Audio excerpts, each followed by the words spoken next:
1962 corporation രൂപം കൊണ്ടിട്ട് ഇതുവരെ ഒരൊറ്റ തവണ മാത്രമേ UDFന് കോഴിക്കോട് ഭരിക്കാൻ അവസരം ലഭിച്ചിട്ടുള്ളൂ. തുടർച്ചയായി 48 വർഷമായി LDF വലിയ ആധിപത്യത്തോടെയാണ് കോഴിക്കോട് കോർപ്പറേഷൻ കുത്തകയാക്കി ഭരിക്കുന്നത്. 2020 തിരഞ്ഞെടുപ്പിൽ 75-ൽ 51 സീറ്റുകളുമായാണ് അധികാരം പിടിച്ചത്. CPM ഒറ്റയ്ക്ക് തന്നെ 46 സീറ്റുകൾ നേടി. UDFന് 17 സീറ്റുകളും NDAക്ക് 7 സീറ്റുകളുമാണ് ലഭിച്ചത്.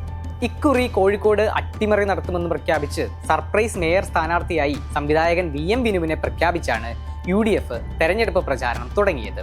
എന്നാൽ ബിനുവിന് വോട്ടർ പട്ടികയിൽ പേരില്ലെന്ന് വരികയും ഹൈക്കോടതിയിൽ നൽകിയ ഹർജിയിൽ രൂക്ഷ വിമർശനം ലഭിക്കുകയും ചെയ്തതോടെ സ്റ്റാർട്ടിങ്ങിൽ തന്നെ ഒന്ന് പാളി. എന്നാൽ ആഞ്ഞു പിടിച്ചാൽ 35-ലധികം സീറ്റുകൾ സ്വന്തമാക്കാനാവുമെന്ന പ്രതീക്ഷയാണ് കോൺഗ്രസ് ലീഗ് നേതൃത്വത്തിനുള്ളത്. കഴിഞ്ഞ തവണ 7 സീറ്റുകൾ ജയിച്ച BJP നിരവധി സീറ്റുകളിൽ 2ാം സ്ഥാനത്തെത്തി കോഴിക്കോട് കോർപ്പറേഷനിൽ അപ്രതീക്ഷിത മുന്നേറ്റം നടത്തിയിരുന്നു. ഇത്തവണ എങ്ങനെയായാലും 10-ലധികം സീറ്റുകൾ പിടിക്കാമെന്ന തികഞ്ഞ ആത്മവിശ്വാസം BJPക്കുണ്ട്. 20-ലധികം സീറ്റുകൾ പിടിക്കുമെന്നാണ് BJP നേതൃത്വം അവകാശപ്പെടുന്നത്. ഭരണം പിടിച്ചില്ലെങ്കിലും കുറഞ്ഞത് പ്രതിപക്ഷത്തെങ്കിലും എത്തുമെന്നും അവർ പ്രതീക്ഷ വെക്കുന്നുണ്ട്. മേയർ ബീന ഫിലിപ്പിന്റെ നേതൃത്വത്തിൽ പാളയം പുതിയ മാർക്കറ്റ് നവീകരണം, ബീച്ച് മോടി പിടിപ്പിക്കൽ, മാലിന്യ നിർമ്മാർജ്ജന പ്രവർത്തനങ്ങൾ തുടങ്ങിയ വികസന പ്രവർത്തനങ്ങൾ ഉയർത്തിയാണ് LDF വോട്ട് തേടുന്നത്.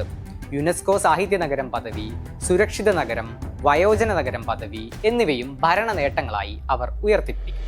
നിലവിലെ ഡെപ്യൂട്ടി മേയർ CP മുസാഫിർ അഹമ്മദിനെയാണ് ഇടതുമുന്നണി മേയർ സ്ഥാനത്തേക്ക് പരിഗണിക്കുന്നത്. മുൻ ഡെപ്യൂട്ടി കളക്ടർ അനിതാ കുമാരിയും ഇടതുമുന്നണിയുടെ സ്ഥാനാർത്ഥി പട്ടികയിലുണ്ട്.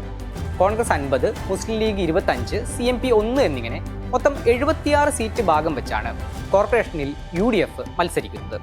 കോഴിക്കോട് ഈസി വാക്ക് ഓവർ ആയിരിക്കും എന്ന പ്രതീക്ഷയിലാണ് LDF. NDAയുടെ പ്രകടനം ഇക്കുറി കോർപ്പറേഷനിൽ നിർണായകമാവും.